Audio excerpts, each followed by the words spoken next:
Buenos días a todos, especialmente a los ponentes, especialmente al grupo que nos ayuda a definir estos seminarios. Hoy tenemos, como siempre, un seminario de lujo. Tenemos que decir una cosa inevitable en estos tiempos y les va a sonar a excusas, pero son reales, y es que nos ha salido un seminario de hombres y en estos tiempos eso es intolerable. Y que conste que no ha sido que hemos hecho de todo, que teníamos en el conjunto de los seminarios había un equilibrio bastante respetable y una serie de cuestiones de agenda de todo el mundo nos sale nos ha provocado esto, ¿no?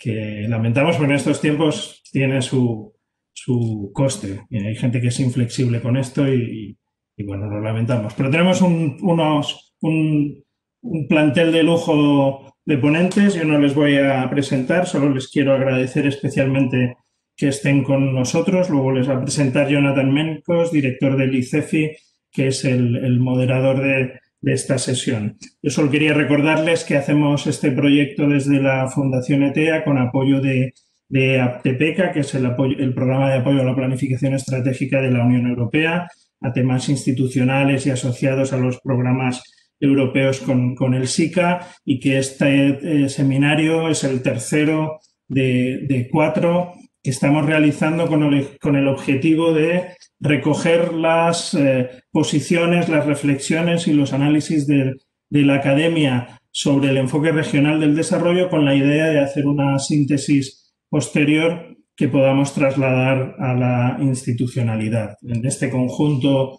de invitados que hay, tenemos gente de todo tipo, tenemos profesores, tenemos investigadores, tenemos centros de investigación, hay también funcionarios de organismos internacionales.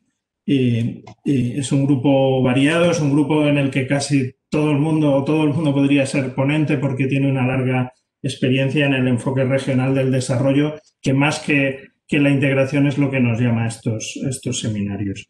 Bueno, lamentamos mucho que los seminarios, el entorno de los seminarios sea el de la recurrencia de desastres naturales en Centroamérica. Suspendimos este seminario con motivo de uno, tuvimos que no hemos querido hacerlo hoy porque no teníamos constancia y porque la verdad es que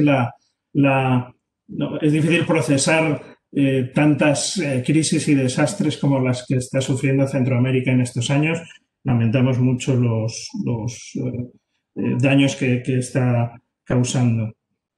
Les he puesto, mientras esperábamos, unas primeras conclusiones del primer y segundo webinar. Hemos sacado ya la idea de que hay un momento crítico en la región que demanda desde distintas fuentes y con posiciones diferentes desde los actores una búsqueda de nuevos consensos, que estamos recorriendo en los seminarios algunos de los problemas. Parece claro que los problemas tienen la misma intensidad que siempre, pero se producen en un entorno de crisis global y de cambio de ciclo y de nuevos paradigmas, que nos ayuda a pensar de forma diferente, con nuevos conceptos e instrumentos en los problemas clásicos. Y en los primeros seminarios había quiero destacar solo dos ideas. Estamos haciendo un documento que les vamos a compartir a todos en breve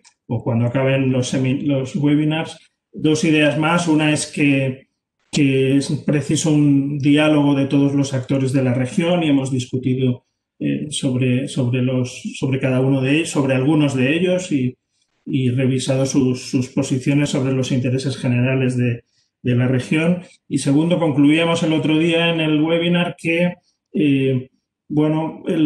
tanto multilateralismo como regionalismo están aparentemente en crisis, pero más bien en el seminario del otro día llegamos a la conclusión de que más que en crisis están en mudanza, en transformación, y que van a ser 2 dimensiones esenciales de cualquiera que sea el escenario de la región en el futuro.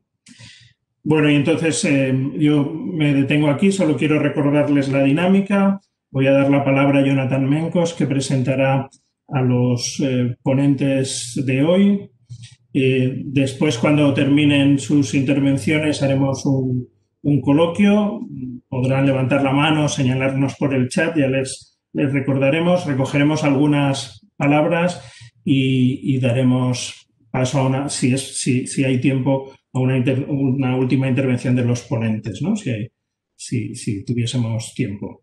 Y con un pequeño sondeo para recoger algún feedback de las opiniones de todos, nos retiraríamos. Así que yo con esto termino. Gracias de nuevo a todos por estar aquí hoy. Jonathan, cuando quieras. Bueno, muy buenos días a todas y a Pedro por la introducción y qué bueno que hayamos logrado concretar yo quiero comenzar agradeciendo a Pedro y a las instituciones organizadoras que nos han dado la oportunidad de montar este espacio. Un fraternal saludo desde el ICEF. Pues como recordarán, debimos postergar este diálogo porque teníamos en Centroamérica que enfrentar los embates del huracán ETA y sabemos preliminarmente que ha dejado a su paso más de 260 personas fallecidas, más de 3 millones de centroamericanos afectados y por supuesto miles de millones de pérdidas en términos económicos.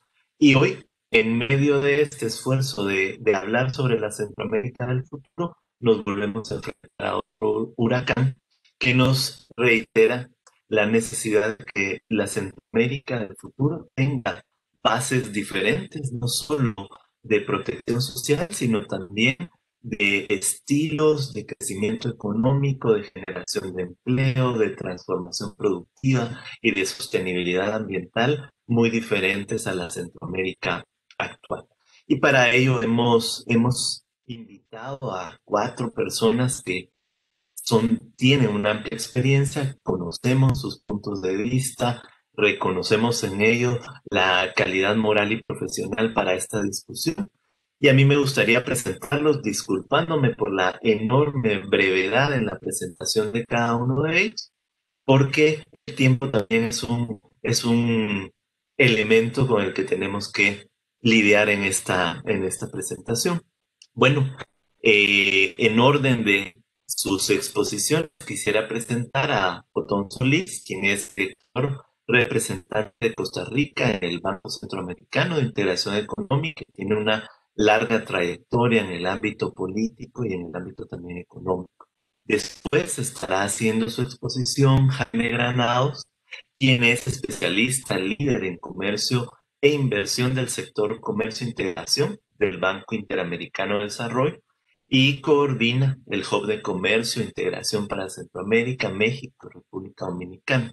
Iván Morales, director de país de Oxfam en El Salvador y ha sido secretario ejecutivo del Centro de Coordinación para la Prevención de Desastres Naturales en América Central, el CEPREDENAC.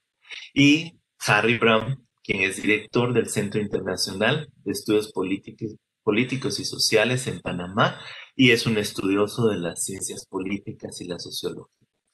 Tenemos 1 hora 30 minutos y, como bien apuntaba Pedro, nuestro interés es escuchar a los ponentes, tener un espacio de reflexión más colectivo y ojalá, si los tiempos nos dieran, lanzar una última pregunta para que nos la respondamos todos. Le hemos solicitado a cada expositor que tome entre 10 y 12 minutos para desarrollar una pregunta puntual que hemos hecho a cada uno con el objetivo de poder ir hilvanando las ideas de este webinario, que es pensar sobre los ejes de futuro de la agenda de desarrollo. Y con esta venida muy sucinta, quisiera invitar a don Otón Solís a que nos pueda exponer pues cuáles son los principales cambios que debemos impulsar en lo económico para lograr aumentar la producción y el empleo sin descuidar el ambiente natural. Por favor, don Otón. Muchas gracias. Presumo que ya me desactivaron el silencio.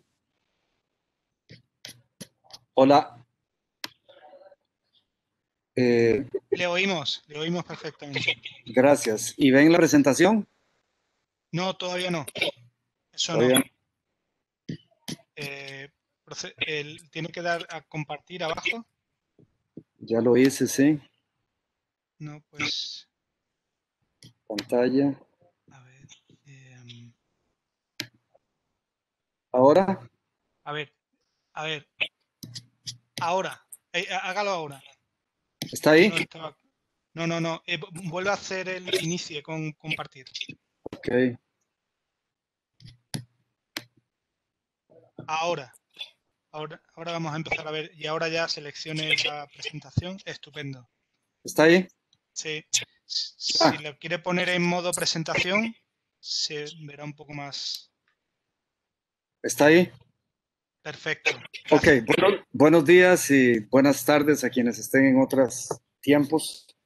Muchas gracias por la invitación y gracias a ETEA por preocuparse por la región centroamericana. La pregunta que se me asignó fue cuáles son los principales cambios que debemos impulsar en lo económico para aumentar la producción y el empleo sin descuidar el ambiente natural.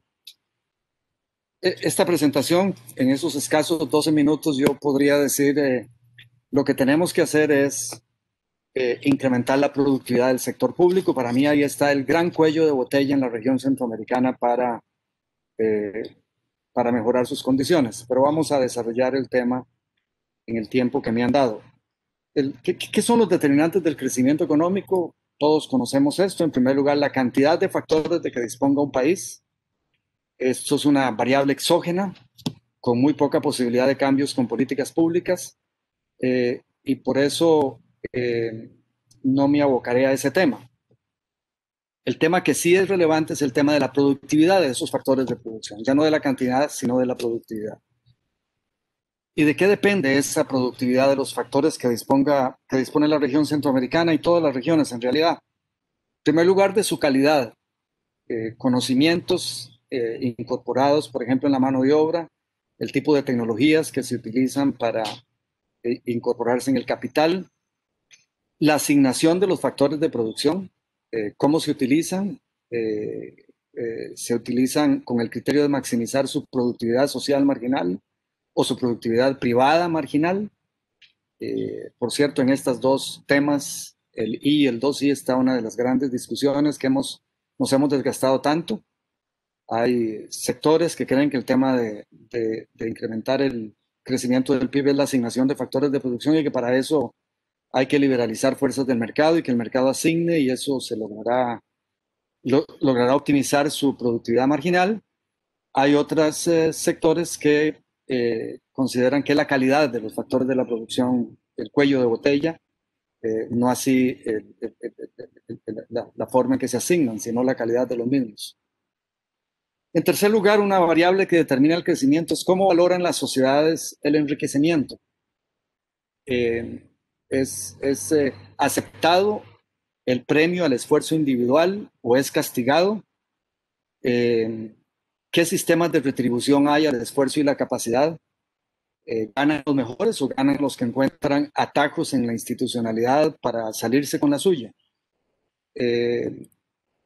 ¿Cuáles son los costos de transacción? ¿Cuál es la ética de las relaciones entre las personas?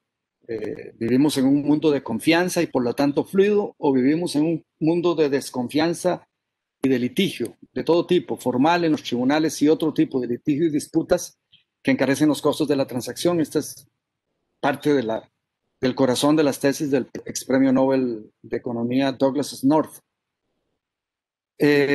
Y también hay costos de transacción en la forma en que opera el sector público. ¿Cuáles son sus objetivos? ¿Es cumplir con procedimientos o es obtener resultados? Eso define la calidad del gobierno y es ahí donde me voy a centrar mucha de mi exposición.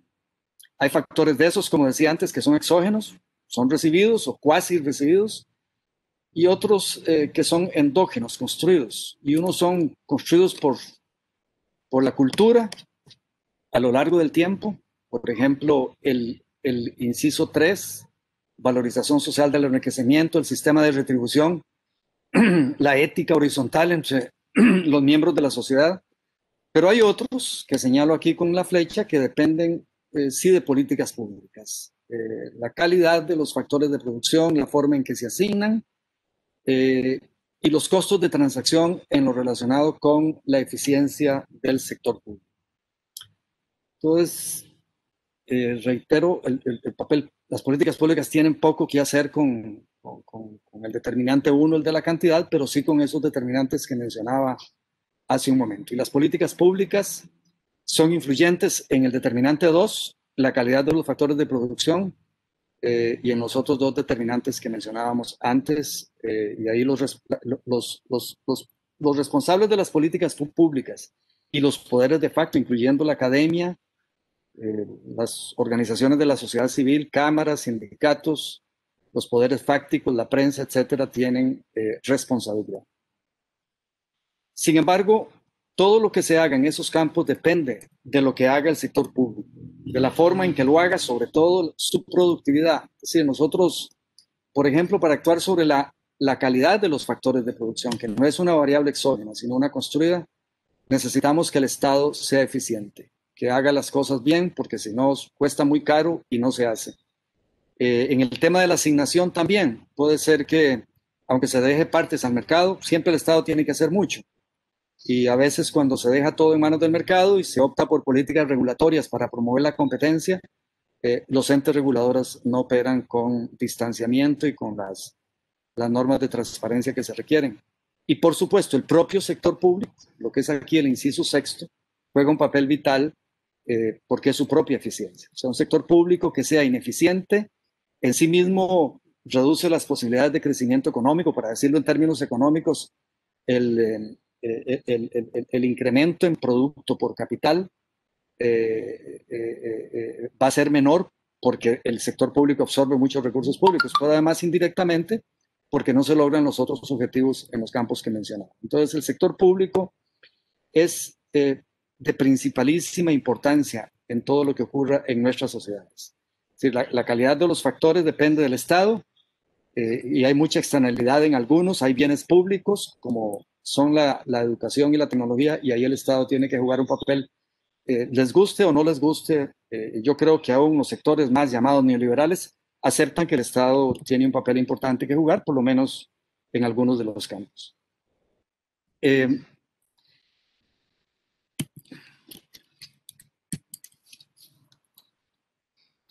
Algo pasó aquí. Entonces, ¿qué ha pasado con nuestro sector público?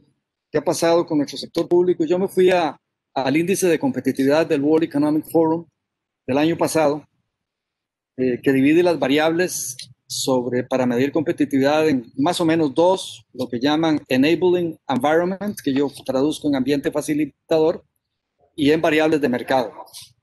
Y he escogido dentro de las variables del ambiente facilitador, o sea, el Estado, he escogido una de las variables que es clave, y dentro de las variables de mercado, la apertura de mercado, la apertura al comercio internacional como una variable clave para definir la forma en que se generan niveles de competencia, tamaño de mercado y otras variables que son claves para los mercados. En la primera columna lo que tenemos es el ranking de competitividad que da el World Economic Forum a los países de Centroamérica. Ustedes ven ahí los rangos, esto es de 141 países. ¿Qué lugar ocupan los países de Centroamérica? El uno, que es Singapur, en este caso sería el de más competitividad. Y vean ustedes lo que ocurre en estos casos. En todos los casos en Centroamérica, el lugar que ocupa la calidad de la gestión del Estado en nuestros países es inferior al ranking que ocupamos. O sea, quiere decir que esta variable deteriora el ranking que ocupamos. Y entonces, a pesar de que se ha hecho en apertura de mercado avances significativos en relación con otros países del mundo, terminamos con estos niveles de ranking en competitividad. Vean ustedes que en apertura de mercado, apertura al comercio internacional, todos los países ocupan un aposicionamiento en el número de países, en los países que están estudiados por el World Economic Forum, muy superior, más cercanos a los más abiertos que lo que es su ranking de competitividad. O sea, el tema de Centroamérica no está en, quizás para definir este ranking, aunque faltan cosas que hacer en materia de mercado, no está en la forma en que los mercados funcionan, está en la forma en que el Estado funciona. Este está siendo el cuello de botella. Cuello de botella es cuando logramos poco si avanzamos en otros campos, si en el campo que hace el cuello de botella no avanzamos. Pero eso lo vemos en otras cosas. Nosotros en el Banco Centroamericano tenemos problemas para que se ejecuten los proyectos. Las aprobaciones se hacen por el directorio del BESIE y en promedio son casi 7 años que se dura para que se termine la ejecución de un proyecto. Y hay promedios de 2 a 3 años entre la aprobación de un proyecto por parte del BESIE y el que se inicie la ejecución, el primer desembolso. O sea, en una región carente de recursos, en que los recursos de capital de mediano y largo plazo, baratos como son los nuestros, son de suma importancia y sin embargo, esa es la calidad y la lentitud con que se ejecutan. Lamentable este tema de la productividad del Estado estuvo ausente en todas las políticas, llámesele acuerdos stand-by con el Fondo, acuerdos con el Banco Mundial, tratados de libre comercio, los programas de ajuste estructural del Banco Mundial. Se abocaron a preocuparse la mayoría de esos acuerdos y negociaciones con Centroamérica al tamaño del Estado y al papel del Estado, el enfoque ideológico. O sea, un enfoque cuantitativo y un enfoque ideológico, un enfoque cualitativo sobre el papel del Estado. Mucho sustentando objetivos mercantilistas, apertura de mercados para otros países o privilegios a sus inversionistas, pero no una preocupación por el tamaño del Estado. Y nosotros tenemos espacio, digamos, la participación del Estado en la demanda agregada no es una cosa que se salga a lo absurdo, es inferior en todo caso a lo que prevalece en economías exitosas, aun si no hablamos de las economías como China, una economía exitosa con un Estado bastante grande. Aquí lo que tengo son los niveles para este año 20, al final del año 20, en deuda sobre PIB, gasto del gobierno sobre PIB, déficit fiscal, a pesar de que la pandemia los ha incrementado. O sea, si yo hubiese tomado aquí 19, serían inferiores. Graves en algunos de esos números y pasemos a lo que está ocurriendo en el mundo. O sea, aquí sí es cierto que el keynesianismo y el papel del Estado está operando a lo grande. Antes de la pandemia, vean el tamaño de la deuda pública. Bueno, por lo menos en las economías avanzadas es muy superior a lo que prevalece en Centroamérica. Vea el tamaño de la deuda pública en Centroamérica. Aún Costa Rica, que va a ser alta ahora en el 70, es inferior a lo que prevalecía en el 19 en el promedio de las economías avanzadas. Con la pandemia, a estos niveles es que vamos a avanzar. O sea, este sería el nivel comparable con Costa Rica y El Salvador, que son las que tienen los montos más elevados de deuda de PIB en la región. Y estos, los márgenes de los déficits públicos. O sea, el keynesianismo se impuso en el 2008, claro, solo si es necesario.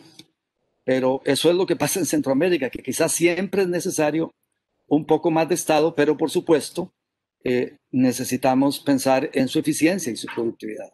¿Será posible la escandinavización de Centroamérica? O sea, el desarrollo de Centroamérica.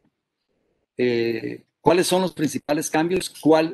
Los cuales dependen de políticas públicas. La pregunta que me hacen es ¿cuáles son los principales cambios? Me parece a mí que lo relevante es los cuales dependen de políticas públicas. Los que no dependen de políticas públicas, pues no podemos hacer nada. Son interesantes académicamente, pero no para la gestión política de nuestros países. Entonces, el tema es la productividad del sector público, la eficiencia, el costo unitario de lo que hace, desde cuánto cuesta cobrar cada dólar de impuestos, y la eficacia, el nivel de logro. Y creo, y es lo que quisiera dejar plantado en esta corta presentación, que ahí está el cuello de botella al desarrollo de la región, no solo comparativamente a nivel internacional, sino por indicadores particulares, como el que les mencionaba sobre la lentitud para ejecutar proyectos de crédito del BESIE. Hay informes sobre los rendimientos en el campo educativo, casos como el de Costa Rica, que incrementa los gastos en educación y la calidad medida por los índices PISA no reflejan ese incremento en el gasto. Y claro, la pregunta es cómo incrementar la productividad del sector público. Y lo primero es... Le Sí. quedan minutos. ¿Cuántos? 2 minutos. Esta es la última de las que he dicho. Muchas gracias. Primero salirnos de la discusión ideológica y movernos al tema de la calidad del sector público. O sea, asegurarnos y no tenerlo por ahí siempre por debajo de la mesa, que el tema no es el tamaño ni sus funciones. Eso es relevante cuando se trata de un Estado como el que tiene probablemente Corea del Norte o el que tenía la Unión Soviética. Pero en el mundo en que nos movimos de economías mixtas, el cuello de botella quizás no es el tamaño ni las funciones que desempeña, sino cómo hace lo que sea que hace el Estado. Y hemos visto países, Europa, a lo largo de su historia, con más Estado que lo que tiene en promedio Centroamérica, y veamos los niveles de desarrollo que alcanzaron. Países nuevos, con tasas de crecimiento acelerados, no hoy, pero en la tendencia, la República de Corea, Vietnam, Taiwán, Singapur, Japón, por supuesto China, con una participación muy grande del Estado, y siempre escandinavo. O sea, lo que tenemos que ver es cómo es que el Estado hace lo que tiene que hacer. Y hay ya el qué hacer es la discusión donde yo quisiera que nos centráramos en Centroamérica. Y es mi insistencia en el banco, y bueno, ha sido a lo largo de mi vida pública. Hay que, lo natural, revisar trámites y regulaciones, sabiendo que el tema no son, en nuestros países se tiende a decir que aquí hay mucha regulación. No, Estados Unidos está altamente regulado, Europa. El tema es la gestión de las regulaciones, la gestión de los trámites, es la incertidumbre. Nos pasamos de una ventanilla a la otra o de la mañana a la tarde y los trámites han cambiado. Y se han hecho todos los trámites y al final faltaba alguno. Es la forma de gestionarlos, o sea, es la calidad del Estado, no es la cantidad de trámites, de regulaciones o de controles. Capacitar al funcionariado en eficiencia y en la ética de su responsabilidad en el papel del desarrollo es vital. Y a eso nosotros no le dedicamos importancia. Reitero, todos los acuerdos con organismos financieros, todos los condicionamientos, nunca tomaron nota del tamaño del Estado y del tema ideológico que hace, pero no del tema de su productividad. Y por supuesto está la actitud de los electos, porque si desde arriba hay corrupción, no hay autoridad moral, y en democracia la única fuente de autoridad es la autoridad moral, el ejemplo. Y para tener un funcionariado y un sector público que funcione como un reloj suizo, necesitamos desde arriba tener a la autoridad moral para hacer ese llamado. Porque en dictadura, con el fusil, usted logra casi lo que quiere. En monarquía, apelando a la fe, los monarcas dicen que su poder viene de Dios, hace que la gente haga lo que quiera el monarca. En la empresa privada ya sabemos, se puede despedir gente y premiar de todos los tipos. En el sector público no existen ninguna vez, en una democracia no existen esas herramientas. La herramienta de poder, de dirección y de inspiración es la autoridad moral, y eso depende mucho de la ética de los electos. Gracias. Espero no haberme excedido mucho. Muchísimas gracias, don Otón. Una excelente presentación que nos recuerda el valor tan estratégico del poder público y, por supuesto, el enorme reto que tiene Centroamérica en todos los sentidos. Por ir muy rápido, olvidé decir que efectivamente en toda la región estamos pasando por un momento difícil para poder consolidar incluso los procesos democráticos iniciados hace 30 años, ¿verdad? Pero ya vamos a llegar también a esa parte porque Harry Brown tiene una pregunta interesantísima para nosotros. Ahora, Jaime Granados, le hemos solicitado si puede ayudarnos a desarrollar la respuesta a una interrogante. ¿Qué cambios debe hacer Centroamérica en su modelo de inserción internacional? Entendiendo que una buena parte del estilo de crecimiento económico centroamericano se basa en un modelo exportador, pero que en muchos países se podría clasificar como un modelo exhausto, que no está haciendo o no está teniendo una inserción lo suficientemente exitosa para provocar desarrollo y transformación productiva. Por favor, Jaime, quedas en el uso de la palabra. Ustedes tienen que, ahora sí, perfecto. Muchas gracias. En primer lugar, muy buenas tardes a Pedro, a la Fundación, por la invitación. Mucho gusto estar con todos ustedes, miembros del panel, y también a la audiencia. Se me ha pedido que aborde el tema del futuro de la globalización y la integración económica. ¿Qué cambios debe hacer Centroamérica en su modelo de inserción internacional?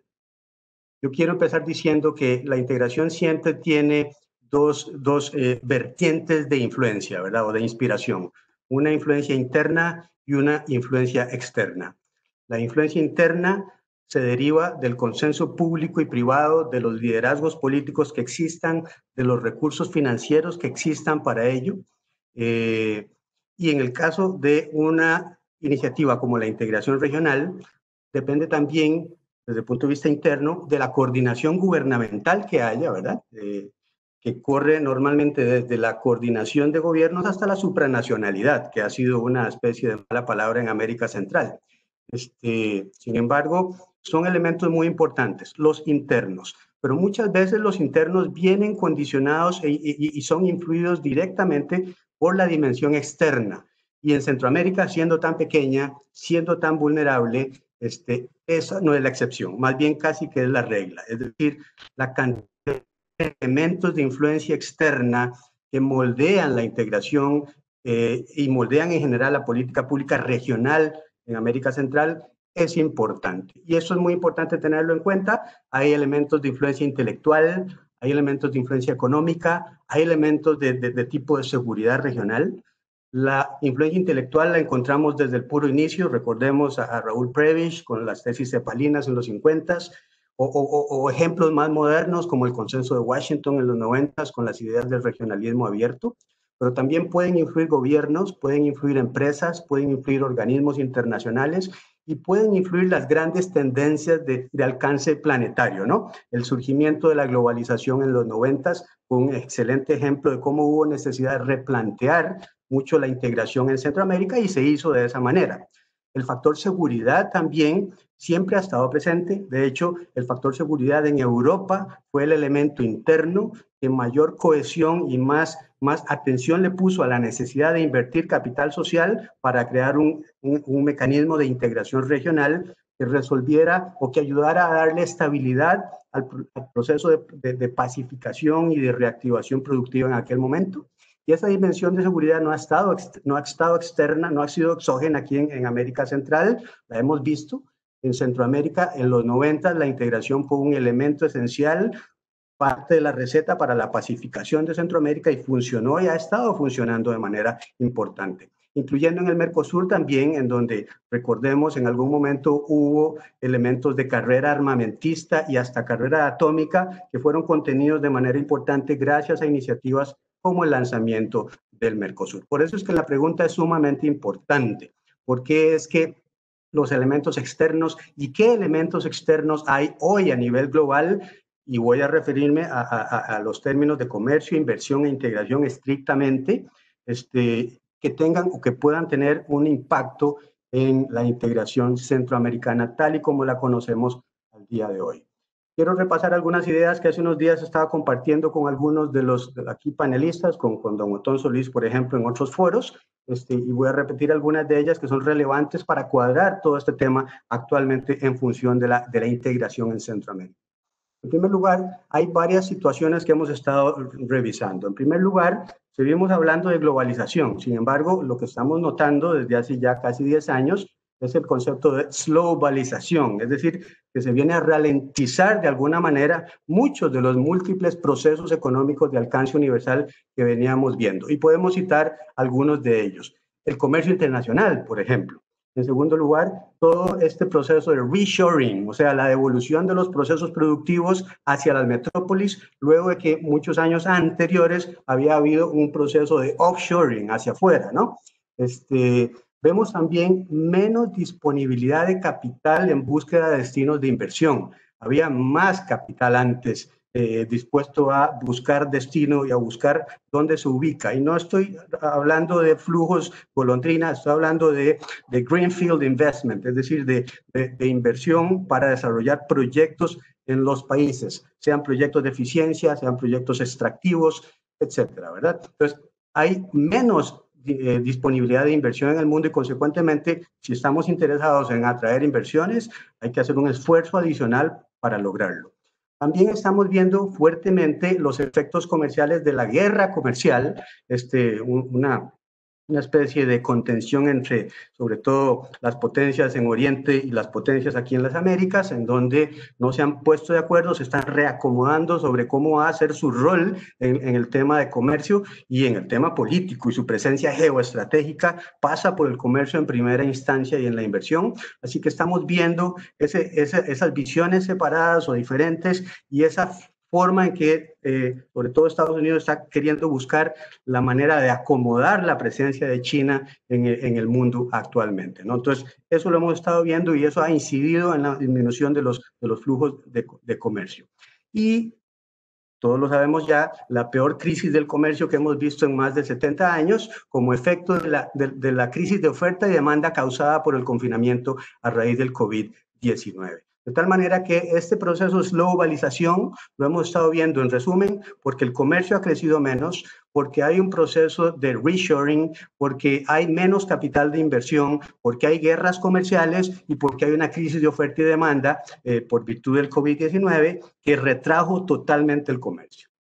Entonces, un poco para poner eso en referencia a algunos datos muy brevemente. Durante los primeros años, los 10 primeros años del 2000, el comercio creció a razón del 10% anual. Sin embargo, eso es muy saludable y obedece a todo aquel proceso de reforma y todo aquel optimismo que habíamos visto en los 90 a favor del comercio. Sin embargo, del 2009 al 2019, ese 10% se redujo a 3.5% anual. Es decir, es un cambio muy, muy fuerte que hemos estado notando, ¿no? Y sus causas uno las puede identificar en diferentes factores. En primer lugar, ha dejado de crecer China y la Unión Europea, que son dos regiones clave como consumidores para todo el mundo.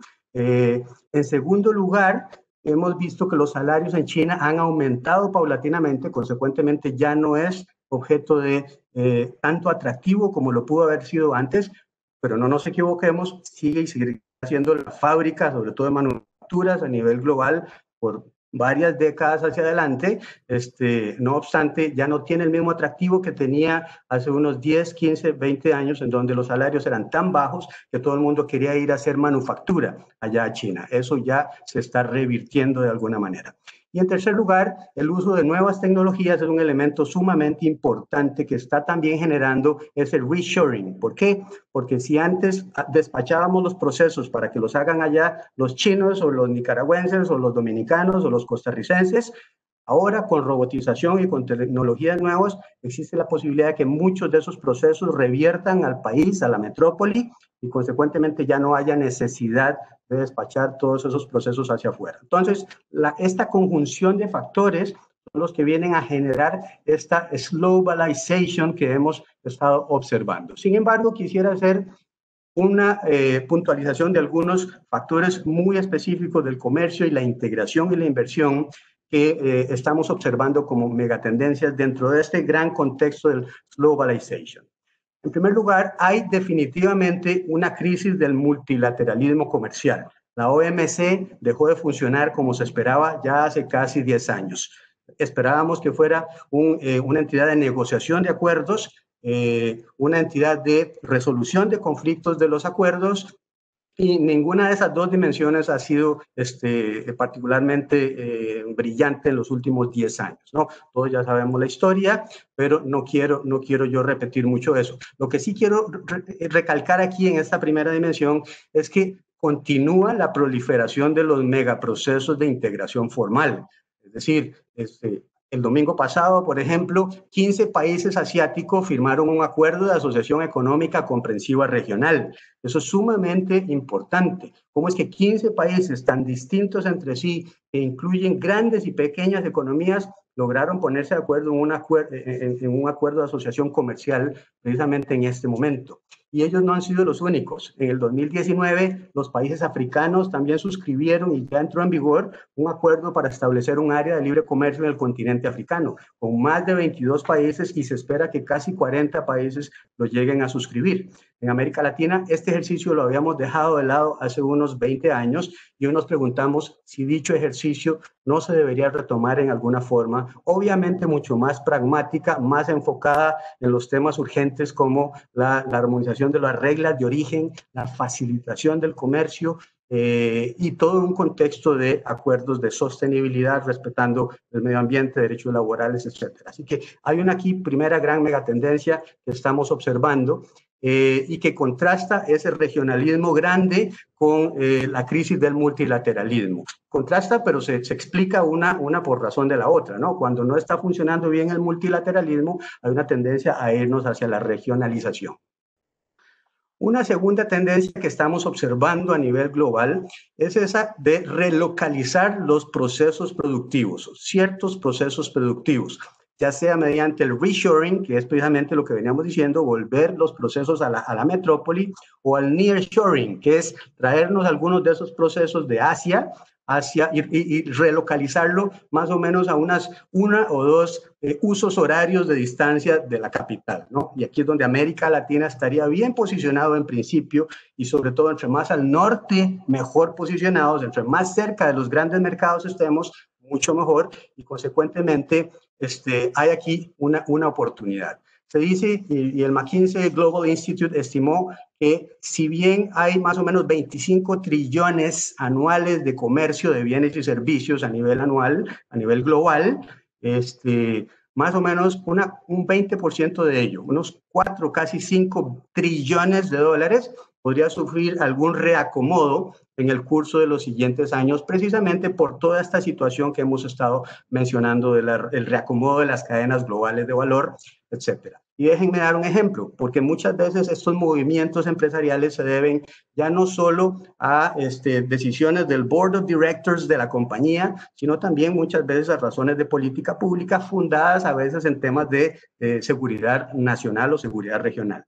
Ejemplo, en la Unión Europea y en Estados Unidos, de un 30 a un 40% de los medicamentos que se consumen diariamente son producidos en Asia. Consecuentemente, si hay una relación complicada con Asia en algún momento, habría ahí un problema de abastecimiento de algo tan esencial como medicamentos. Entonces, hay toda una política de atraer parte de esa inversión hacia el nearshoring o el reshoring, o sea, hacia acá la capital o hacia lugares muy cercanos en donde tengamos más control de la situación, ¿no? Eso es un muy buen ejemplo. En el 2019, durante la guerra comercial, se le preguntó a las multinacionales de Estados Unidos si estaban dispuestos a devolverse a Estados Unidos y 13% dijeron que sí. Hoy, en plena pandemia, esa tendencia se confirma y más o menos un 30% de las empresas están considerando muy seriamente salir de esos mercados, hacer una especie de de-risking y llegar, acercarse más a la capital o a otros lugares más cercanos. Entonces, hay ahí una segunda y gran tendencia. Una tercera tendencia que estamos observando es el uso de las plataformas digitales de comercio, y eso Centroamérica tiene que estar muy, muy atento a ello. Es decir, el comercio electrónico ha proliferado considerablemente, y ya no solo a nivel doméstico. Amazon reportó un aumento de casi el 30% de las ventas en marzo del 2020 en comparación con marzo del 2019, pero eso probablemente sea consumo interno. Hay que observar el comercio electrónico internacional, que es el que está creciendo también a niveles interesantísimos. Hace unos meses tuvimos acceso a información proveniente de las tarjetas de crédito en Uruguay y logramos hacer un estudio del comercio electrónico transfronterizo en Uruguay y vimos clarísimamente que durante los primeros meses del 2020, por efectos de la tendencia, se detuvo prácticamente el comercio en un 50% de estas transacciones. Sin embargo, ya la recuperación vino en junio y el comercio internacional electrónico para ese país aumentó a nivel del 37% interanual. Es decir, junio 2019, junio 2020, casi 40% de aumento, lo cual evidencia una tendencia muy, muy fuerte en materia de comercio internacional. Jaime, perdón. ¿Sí? Nos quedan 3 minutos, perdona. Perfecto. Perfecto. Entonces, y la última tendencia, rápidamente, la cuarta es la integración de los mercados digitales, que lo hemos estado viendo en la Unión Europea, lo hemos estado viendo en el acuerdo reciente de Chile, Nueva Zelanda y Singapur, lo hemos estado viendo en el NAFTA renegociado, que tiene disciplinas muy fuertes en materia de integración regional de los mercados regionales. Entonces, a raíz de eso, para cerrar, ¿qué es lo que podemos sugerir para Centroamérica? Y siendo muy pragmáticos a la luz de estas tendencias, yo me sugeriría lo siguiente. En primer lugar, hay que profundizar la coordinación fronteriza en temas de control sanitario de las mercancías y los pasajeros. Esto es muy importante. Es decir, un plan de respuesta inmediata que atienda disrupciones súbitas en los flujos de comercio por causa de pandemias, de desastres naturales como el de hoy o el de la semana pasada, de inestabilidad política como la que vemos cada 2 o 3 años u otras. Es decir, establecer mecanismos de acción inmediata, identificar los tomadores de decisiones a nivel nacional y regional, designar las respuestas operativas claras con un marco jurídico adecuado en términos de coordinación fronteriza para el control sanitario de las mercancías y los pasajeros. Eso me parece que a nivel intracentroamericano es muy importante y está muy vinculado con todas estas tendencias que estamos viendo. En segundo lugar, avanzar con la agenda de facilitación del comercio. Centroamérica lo ha hecho de manera importante, está, sin embargo, partida en dos, el Triángulo Norte y el Triángulo Sur, con dos enfoques diferentes, ¿verdad? Pero hay que continuar con la promoción del comercio marítimo de corta distancia, la adopción de mecanismos de reconocimiento mutuo de las certificaciones de los operadores económicos autorizados y también de las declaraciones de conformidad de los reglamentos técnicos centroamericanos. Son temas muy técnicos, pero que deberían de estarse trabajando ya para facilitar el comercio a nivel intracentroamericano y poder brindar más oportunidades a las cadenas globales de valor que están buscando a dónde acomodarse, pero que requieren lugares competitivos para poderse acomodar. En tercer lugar, hay que aprovechar las oportunidades que se derivan de este fenómeno del nearshoring. Consecuentemente, mi recomendación sería que identifiquemos estrategias regionales o subregionales de atracción de inversiones que estén acompañadas de los ajustes institucionales, regulatorios y de clima de inversión adecuadas para atentar al inversionista extranjero. Esto es clave porque genera empleos y promueve exportaciones. Y en este momento, en situación de pandemia, la clave es empleo, empleo, empleo. Y finalmente quiero señalar la necesidad de establecer un acuerdo centroamericano de comercio digital para que haya buen flujo de la transmisión de datos digitales en materia de comercio y de salud y de todas las otras dimensiones de la vida digital de las personas. Esto es muy importante, hacerlo a nivel centroamericano, armonizar las políticas centroamericanas para poder estar a tono de estos desafíos nuevos y para poder dar una solución centroamericana a un problema de productividad que tenemos que superar muy pronto, ya no solo de la dimensión pública, como lo señaló mi predecesor, sino también del lado del sector privado, en donde creando un espacio adecuado a nivel regional para que haya proliferación de inversiones, empleo, integración de los mercados digitales, podríamos contribuir sustancialmente a resolver los problemas actuales. Quiero terminar aquí señalando que es muy importante la integración centroamericana y es importante, consecuentemente, darle un nuevo respiro por esta vía en atención a todas estas tendencias globales que hemos estado observando. Lo dejo ahí entonces, Jonathan. Muchísimas gracias, Jaime. Muy interesante también la presentación de Jaime. Nos lleva al otro lado de la moneda, al mercado, a comprender cómo se entró de una mejor manera.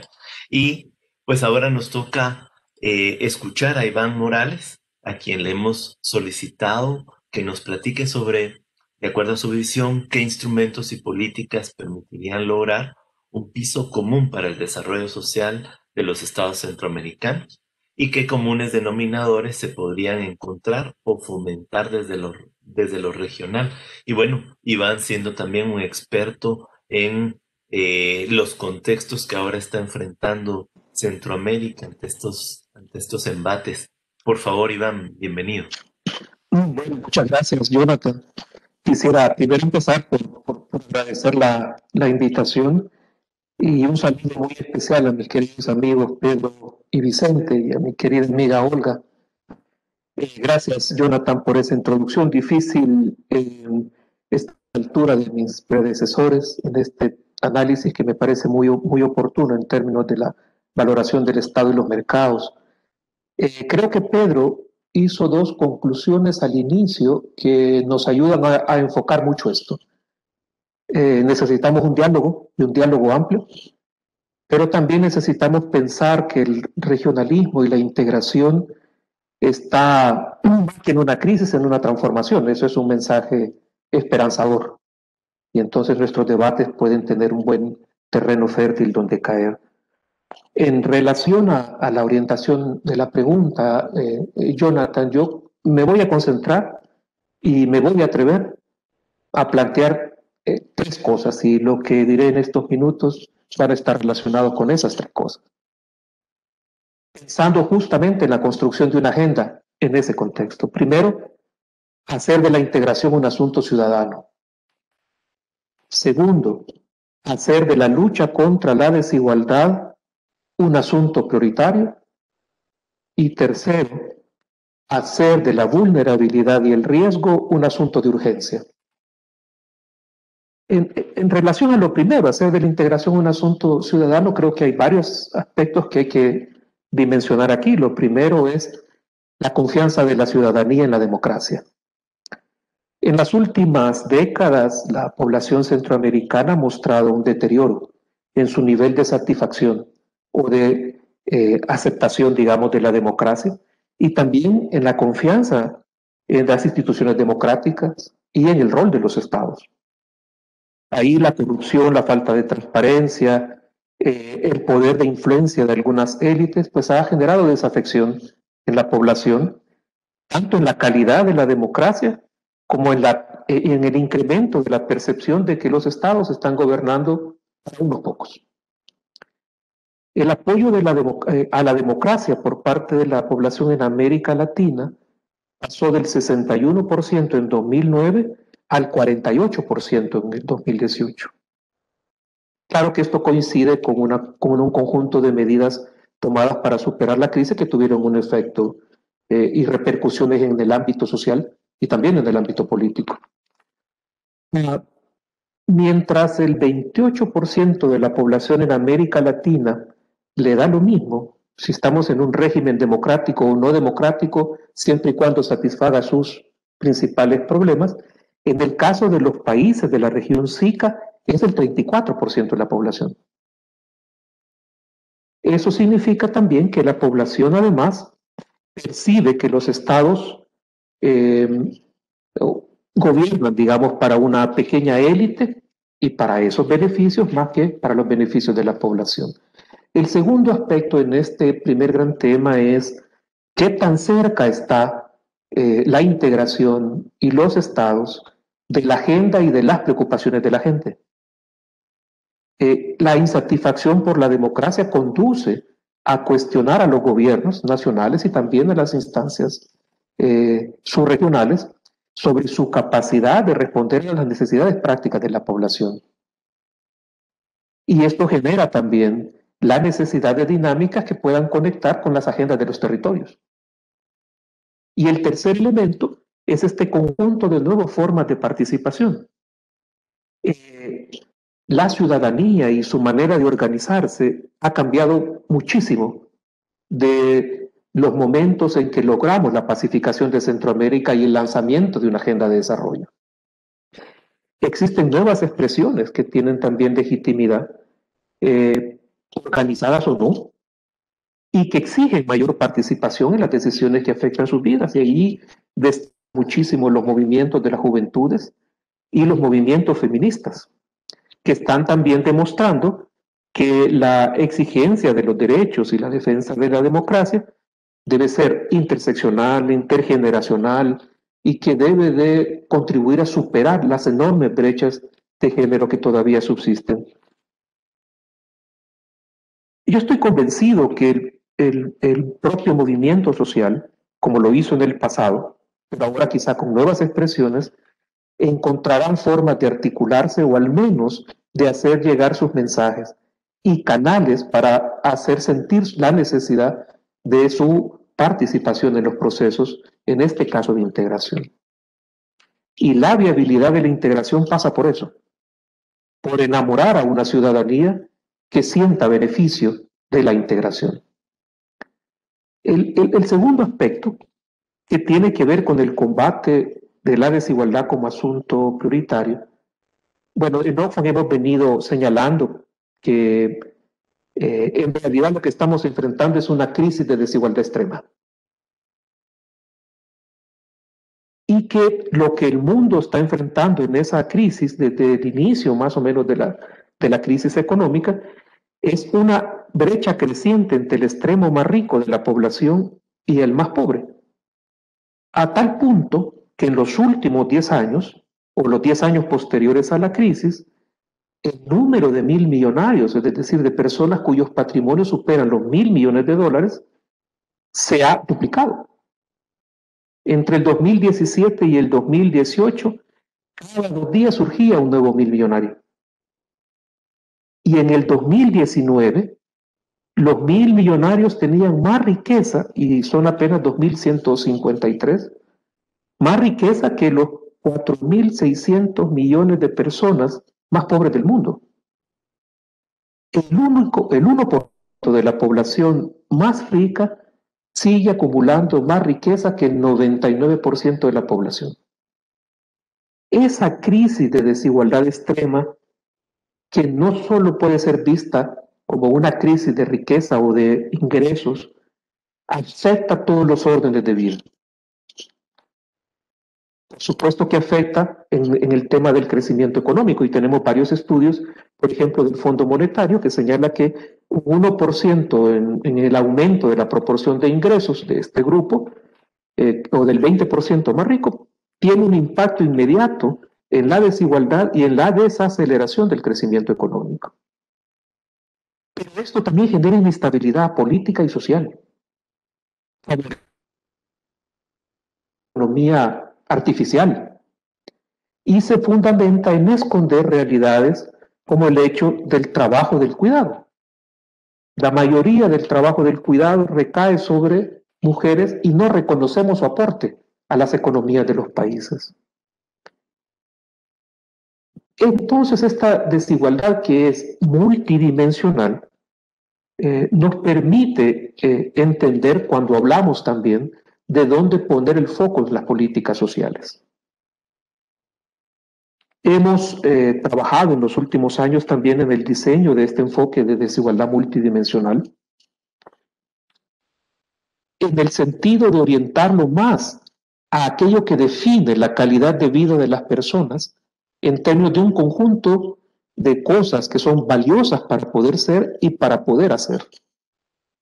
Podemos en otro momento hablar más sobre este marco, pero nos permite entender que el debate de las desigualdades no es solo un debate económico, y no es solo un debate de crecimiento y de riqueza.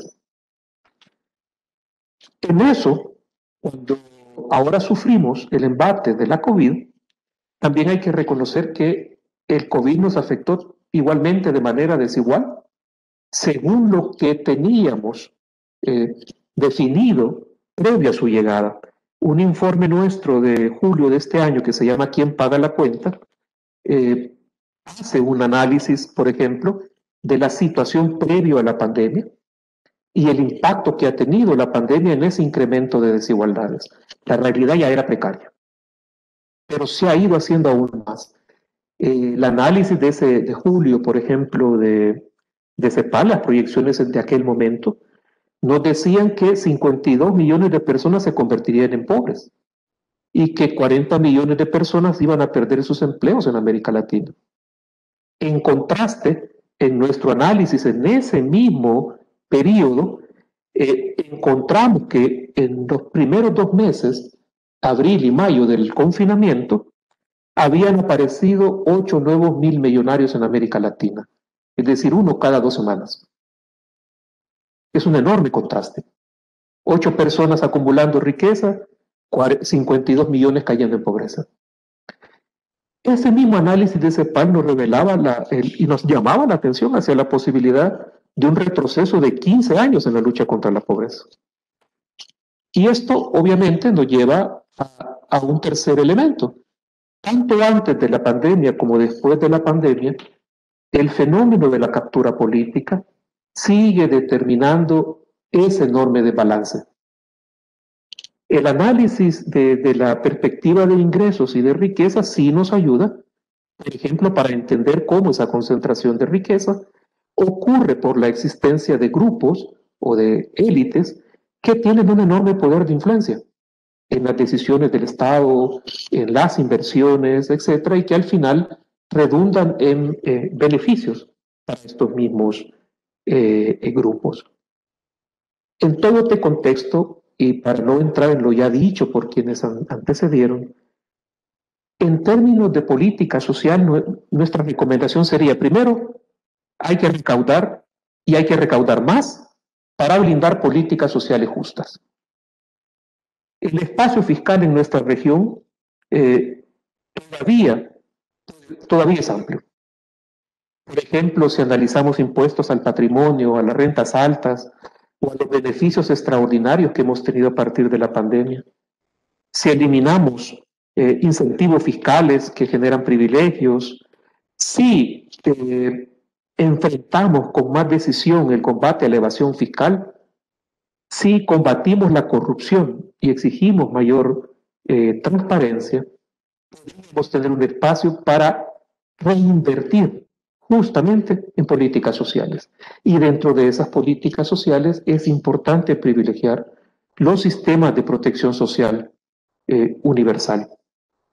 Ha quedado bastante demostrado después del COVID la urgencia de que la protección social sea un pilar del bienestar y de que los gobiernos nacionales asuman la responsabilidad y el interés en atender sobre todo a aquellos grupos que están en mayor vulnerabilidad. De la misma manera, enfrentar las crisis derivadas de eventos asociados al cambio climático puede ser una prioridad para atender la población más vulnerable. Y confiamos fuertemente en que esa inversión se pueda orientar hacia una salud para todos, hacia una educación gratuita y de calidad. Y en ese contexto, el trabajo y los salarios justos.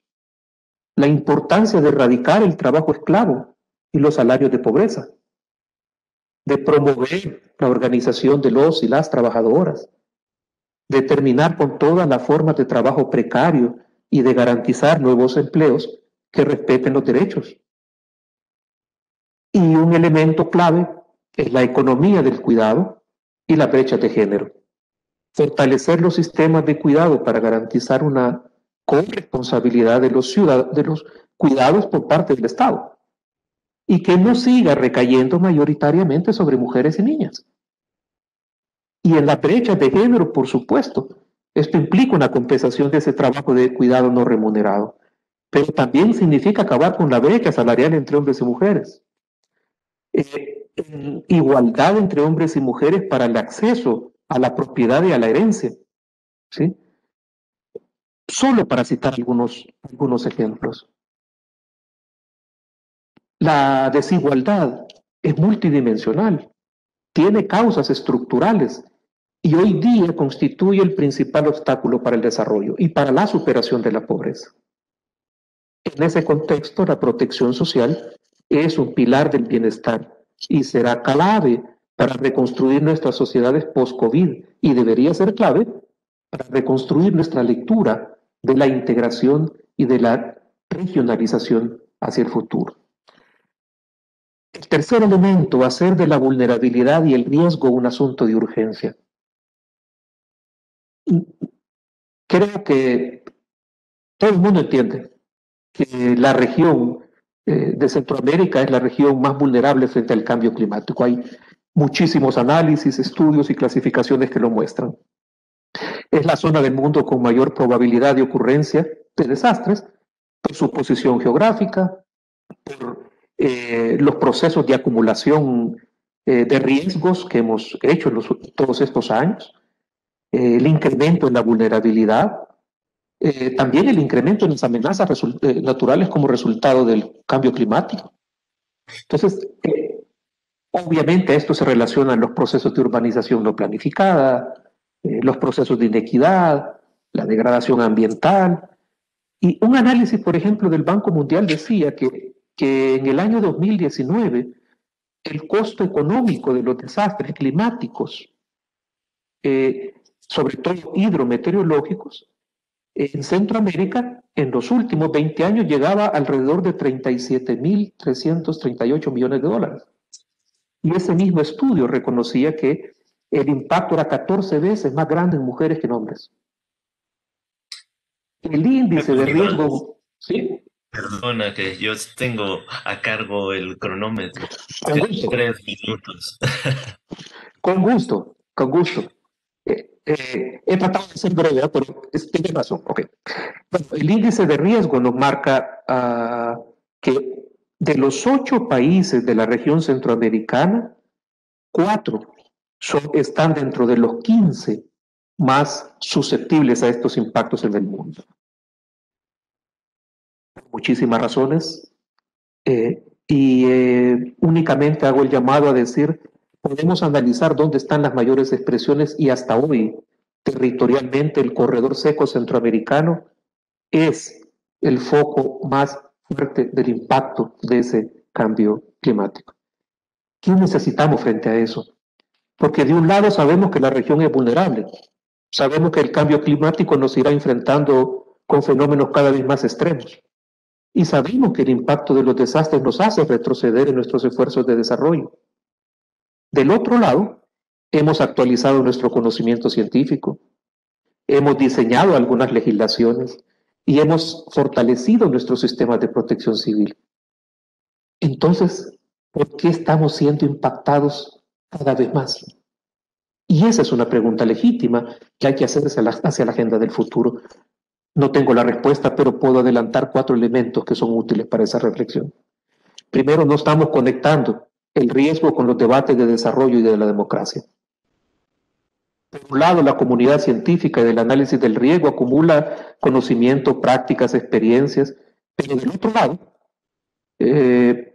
digamos, el debate sobre políticas públicas adecuadas e inversiones que reduzcan el riesgo es deficitario. Segundo aspecto, de todo lo que hemos aprendido hasta hoy, seguramente, y de las prácticas que hemos emprendido hasta hoy, seguramente hemos evitado más de un desastre.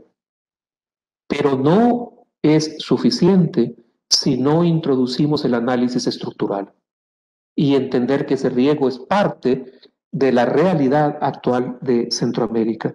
Tercero, el modelo actual sigue siendo un modelo extractivista que pone demasiado peso sobre las condiciones naturales del territorio y por lo tanto incrementa vulnerabilidad y nos hace más susceptibles a estos impactos. Y cuarto, estas realidades no se pueden transformar sin la actuación del Estado y sin estados que se decidan a intervenir más fuertemente en esto.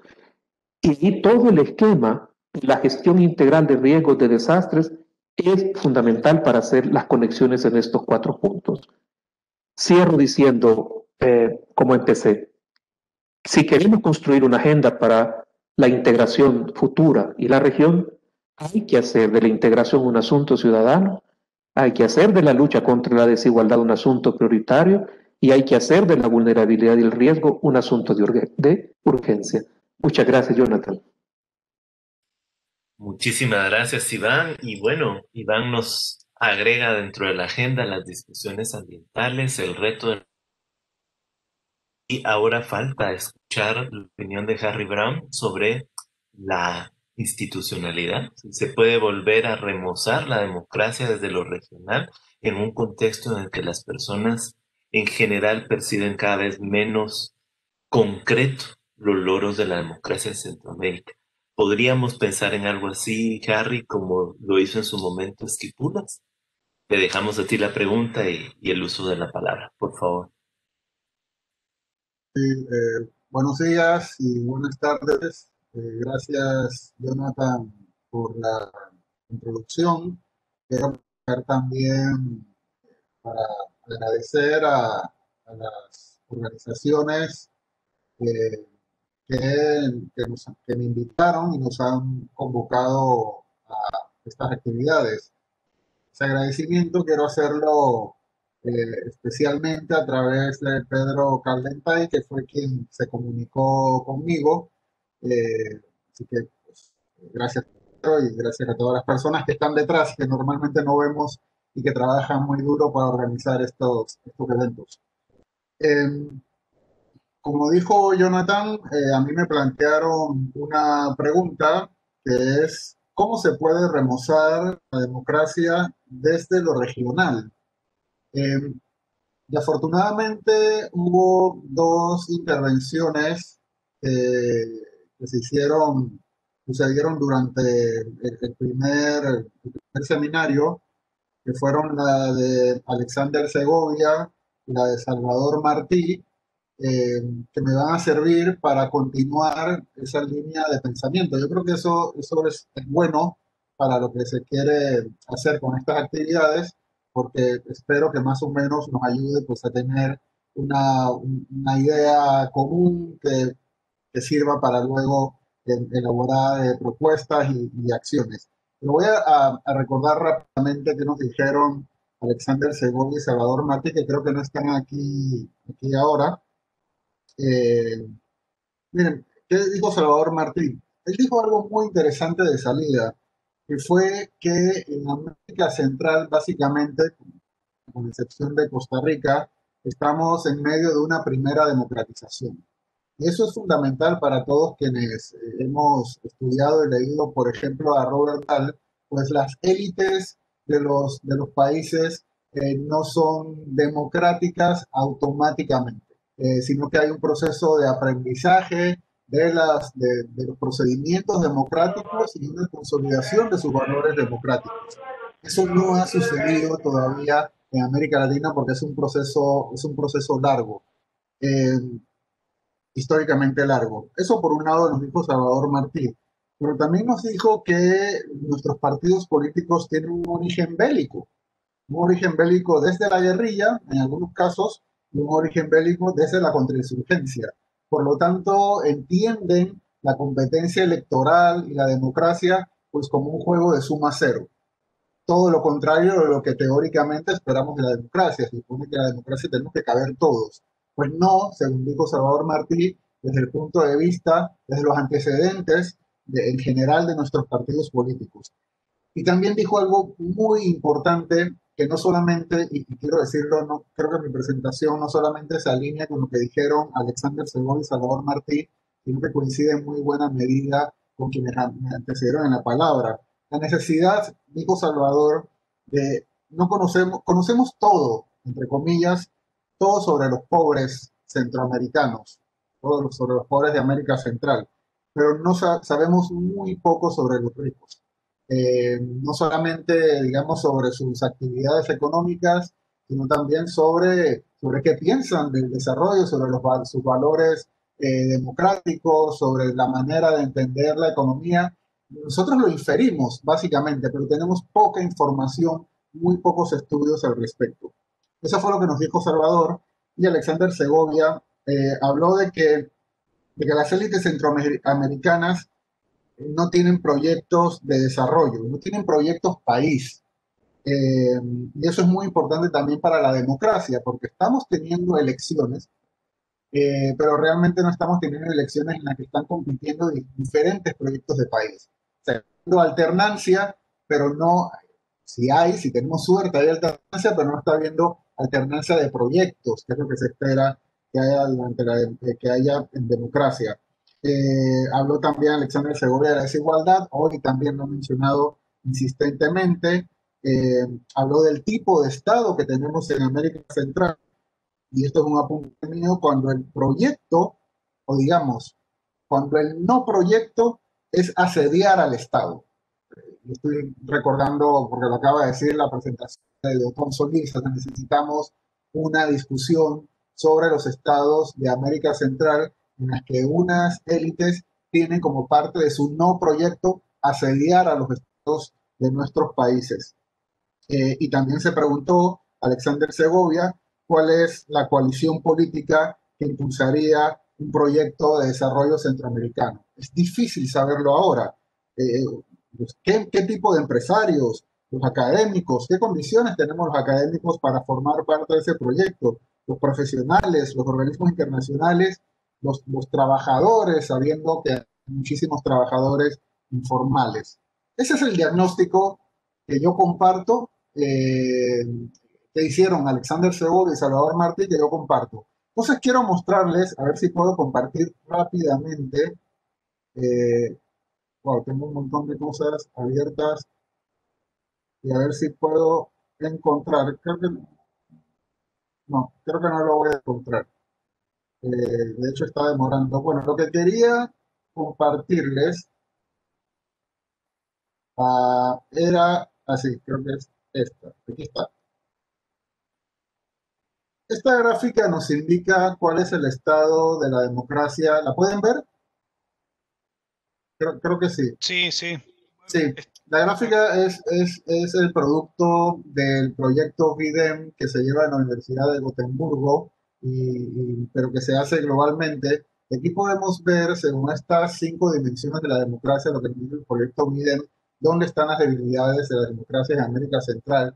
Y está muy claro que la gran dificultad, el gran problema, la gran fortaleza es la democracia electoral. Eso ya sabemos en general realizar elecciones y contar los votos, básicamente de eso se trata, pero la dimensión más débil es la de la democracia igualitaria, como le llaman en Biden. Ahora quiero intentar aquí. Para salgo, tengamos esta gráfica en cuenta. ¿Por qué es importante? Yo creo que la gráfica nos indica el gran problema de fondo que tenemos. Y quizás la manera en que lo voy a plantear es un poco académica. Esto sería difícil presentárselo a otra gente, pero creo que entre nosotros, que hay académicos, miembros de la cooperación internacional, básicamente nos podemos entender. Yo creo que tenemos que cambiar el paradigma de la democracia. Eso ya se ha hablado en las intervenciones anteriores, pero quiero concretarlo. Tenemos que cambiar el paradigma. Estamos atrapados actualmente en el paradigma de las transiciones. Recordarán aquellos tomos maravillosos que publicaron Schmitter, Whitehead y O'Donnell, cuando todos los países latinoamericanos estábamos inmersos en la tercera ola de transiciones hacia la democracia, y ellos intentaban pues explicar lo que estaba pasando, y lo hicieron básicamente a través de una definición mínima de la democracia, en la cual lo importante eran las instituciones de la democracia. Y más o menos la acción funcionaba así: para que nuestras democracias se consolidaran, necesitábamos fortalecer las instituciones de la democracia. Era una definición mínima, si se pone a ver, tautológica o circular. Para fortalecer la democracia hay que fortalecer las instituciones de la democracia. Eso nos lleva a un callejón sin salida en el que estamos ahora.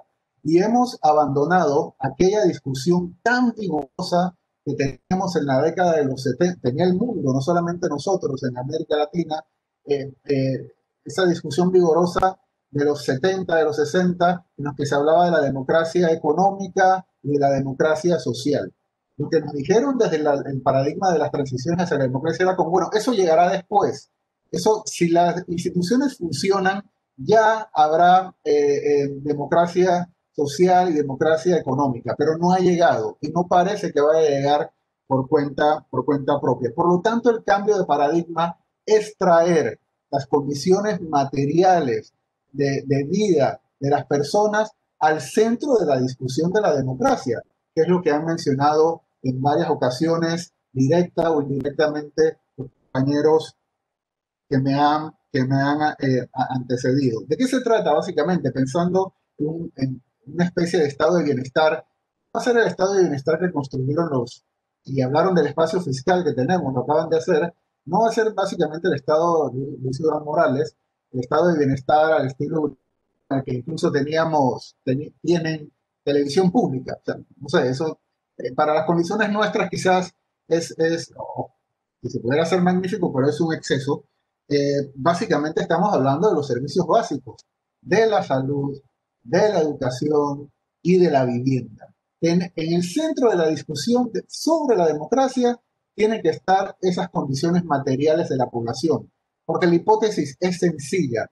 La ciudadanía no puede ejercer sus derechos, la participación, votar en las elecciones de manera consciente e informada, organizarse, si no tiene agua, si no tiene salud, si no tiene una buena educación, acceso a una buena educación, y si no tienen viviendas dignas.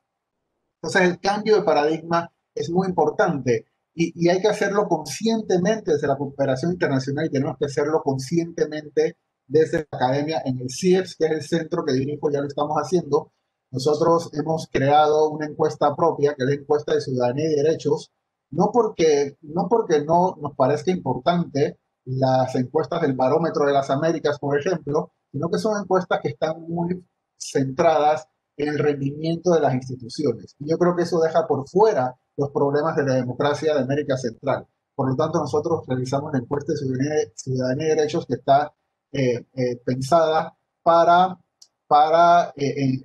estudiar la relación entre los derechos, las condiciones materiales de ejercicio de la ciudadanía.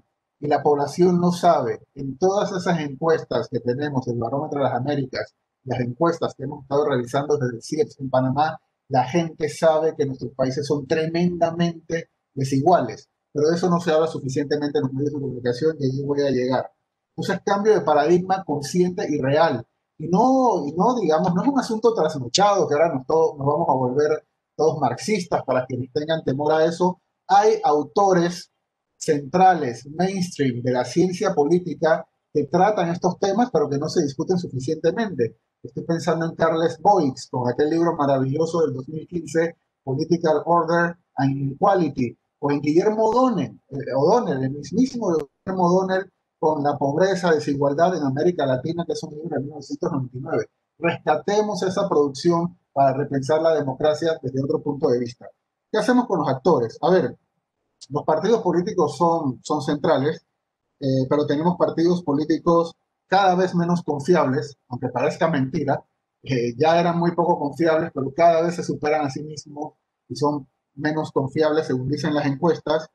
Hay una gran volatilidad, nuestros partidos son inestables, eso en toda América Latina y también en América Central, pero además hay una pérdida de identidad importante en nuestros partidos políticos. Hay que seguir trabajando en el fortalecimiento de nuestros partidos políticos, también en el fortalecimiento del servicio civil, y lo vinculo directamente con el fortalecimiento de los partidos, porque el servicio civil, excepto en Costa Rica, yo sé que hay una discusión muy intensa en Costa Rica sobre el servicio civil, pero para los estándares centroamericanos, Costa Rica es un caso aparte. En todos nuestros países el servicio civil es parte importante, es el botín de los partidos políticos y de los grupos de interés económico. Ojo, también tienen responsabilidad allí, así que hay que profesionalizar nuestros servicios civiles. Visto desde el cambio de paradigma sobre la democracia, hay que entablar otro... ¿Sí? Harry, perdona, nos quedan 3 minutos, por Sí, favor. bueno, voy cerrando. Hay que cambiar el trabajo y el discurso sobre los medios de comunicación. No son un actor muy importante, hay que entender como actores políticos, y no se trata solamente de reivindicar la libertad de prensa, que es muy importante, también hay que exigirles responsabilidades a los medios de comunicación sobre sus narrativas, sobre la democracia, sobre sus narrativas, sobre los derechos de los grupos más vulnerables, abrir los sistemas de medios de comunicación es importante, como dije, si los entendemos como actores democráticos. En América Central hay otro actor muy importante con el que tenemos que aprender a lidiar, que son las iglesias. En el CIEPS también estamos trabajando en ese tema. Las iglesias tienen una situación muy ambigua en términos democráticos.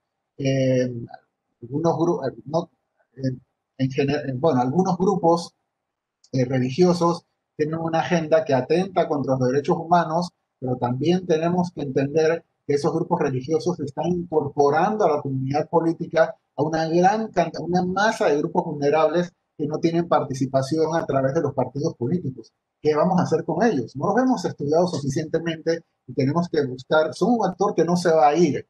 Entonces tenemos que ver cómo también tratamos a los grupos religiosos, eh, y bueno, la informalidad, cómo incorporamos no solamente a la economía, sino también a las decisiones políticas, a la cantidad. Yo recuerdo hace ya algunos años cuando busqué la primera vez el empleo informal en América Latina y específicamente América Central, lo tuve que mirar varias veces porque no lo podía creer. O sea, realmente el actor trabajadores en nuestros países prácticamente no existe. Hay que ver qué hacemos con formalidad, no solamente formalizándolos, sino entenderlos, incorporarlos como actores, como ciudadanos y ciudadanas, incorporarlos a la política. Y por último, eh, hay que como dije en algún momento, hay que empezar a entender a nuestras élites de manera muy consciente, lo han dicho quienes me antecedieron, son un actor central, son un actor muy ortodoxo, son un actor económicamente ortodoxo, son un actor que incluso cabría pensar, dudar sobre su vocación democrática, son actores, sí, bueno, la vocación de, son actores que no conocemos del todo.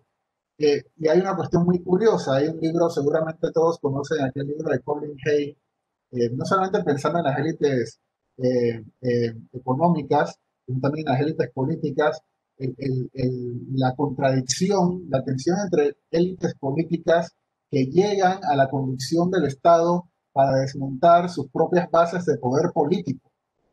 Aquel libro de Colin Hay sobre Why We Hate Politics es algo que también tenemos que tratar de resolver en América Central, entendiendo que muchas veces esos actores políticos en realidad son directamente actores económicos, siendo que nuestros partidos políticos son disfuncionales. Sucede que muchos actores, en el caso de Panamá se ve muy claramente, a los actores económicos directamente se postula, lo vimos en Italia, que no, bueno, no es América Central, pero actores políticos económicos que directamente se postulan a las elecciones, por lo tanto, tenemos que también que empezar a entenderlos. Pues creo que sí, seguramente se ha acabado mi tiempo y quiero dejarlo hasta allí, nuevamente agradeciéndoles el espacio para conversar con ustedes. Muchísimas gracias, Harry. Yo creo que la exposición de Harry nos ayuda a poner en perspectiva lo que se ha estado discutiendo a lo largo de estas 4 exposiciones: el reto económico, el reto sobre el rol de lo público en el contexto del desarrollo de Centroamérica, las posibles capturas que pueda tener ese sector público y que disminuyan su capacidad de acción, su eficiencia, su eficacia, la necesidad de que en Centroamérica la democracia se pueda tocar con las manos, que se convierta en educación, en cohesión social, en salud, en un espacio para dirimir de manera democrática las pujas y las diferencias que siempre van a haber. Y bueno, el enorme reto también en materia ambiental. Y Iván puntualizaba de una vez el reto de la política fiscal, que me encantó que haya surgido en el debate, porque obviamente la política fiscal también es el rostro concreto de ese contrato social. Ahora tenemos el espacio abierto para un conversatorio. Le cedo la palabra a Pedro, quien llevaría a cabo el control de ese coloquio para que todos podamos reflexionar. Y yo les agradecer muchísimo a los panelistas y a quienes nos han estado acompañando.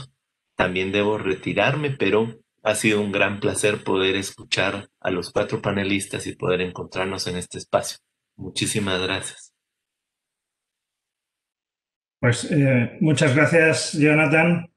Gracias también a Jaime, que como han visto en el chat se tenía que retirar porque tenía una reunión con la vicepresidencia del banco. Lo que vamos a hacer ahora entonces es no una segunda ronda, sino abrir el coloquio para 2 o 3 intervenciones. Ya tengo una prevista. Si me quieren indicar por el chat si alguno más quiere intervenir, y después cerramos. Ya me quedo yo de moderador en cuanto Jonathan se vaya. Pedimos unas últimas consideraciones. Ya se va Jonathan.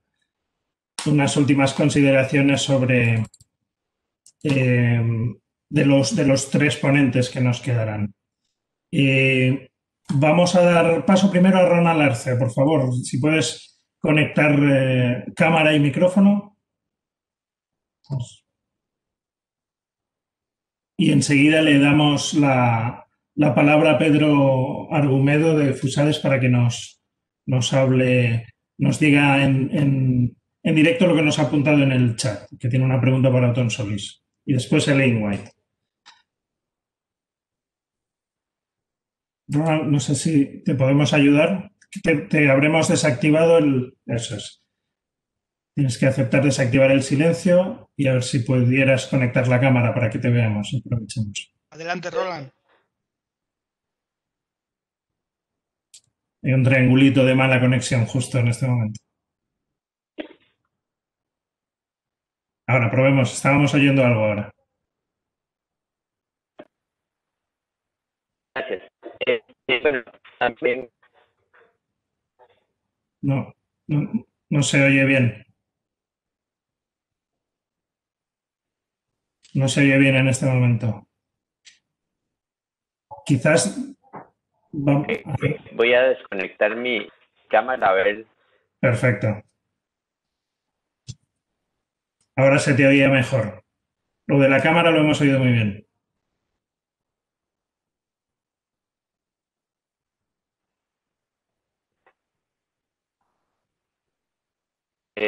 Lo-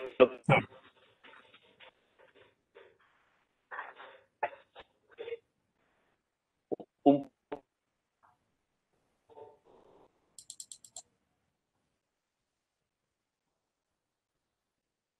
No, no se oye. Vamos a, Ronald, si te parece, vamos a probar y vamos a dar paso al siguiente y lo volvemos a probar después. Sí, sí, es que se corta. Eso es, luego probamos otra vez. Le doy la palabra ahora a Pedro Argumedo, que nos hacía una pregunta por el chat. Es una pregunta para don Solís.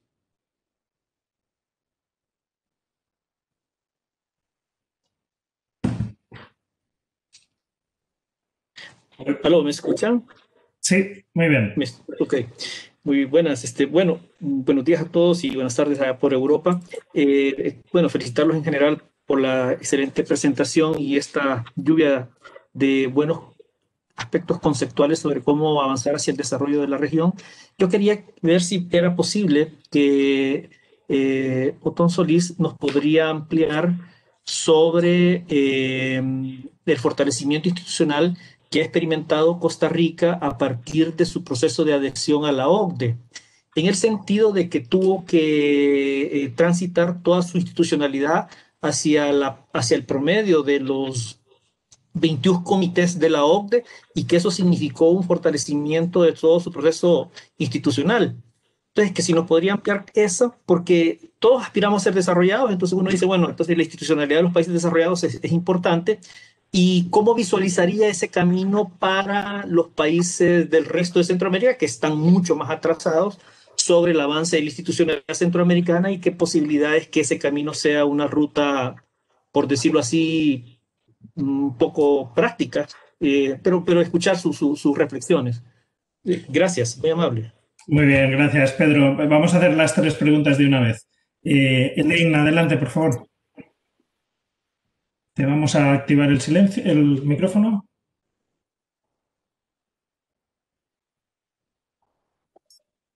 Ahora sí me escuchan. Adelante. Perfecto, muchas gracias, muy buenos días y buenas tardes a todos. Yo quisiera decirles que estoy realmente muy complacida con esta conversación.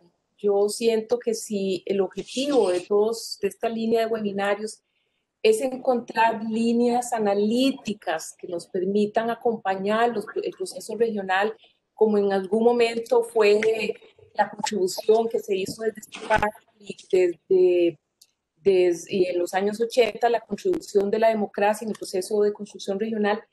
Esta conversación me ha dado elementos refrescantes totalmente para la agenda.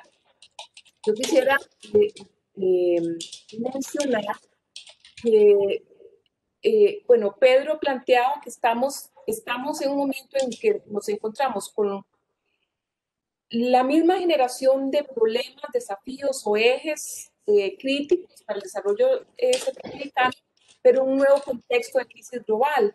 Pero yo siento que en estas intervenciones realmente se nos han aportado elementos novedosos y refrescantes para el trabajo hacia el futuro. Uno de ellos, y empiezo aquí, evidentemente el tema de reaccionar frente a la nueva realidad de la globalización que nos planteaba Jaime es fundamental y es muy distinto de toda la agenda que teníamos en los años 90 con la reconstitución del SICA. Pero yo quisiera decir que es la primera vez y en décadas de estudiar temas de Centroamérica, no necesariamente he visto una línea de análisis sobre el tema que planteaba Otón Solís sobre la calidad del Estado. Cómo la calidad del Estado es o no un cuello de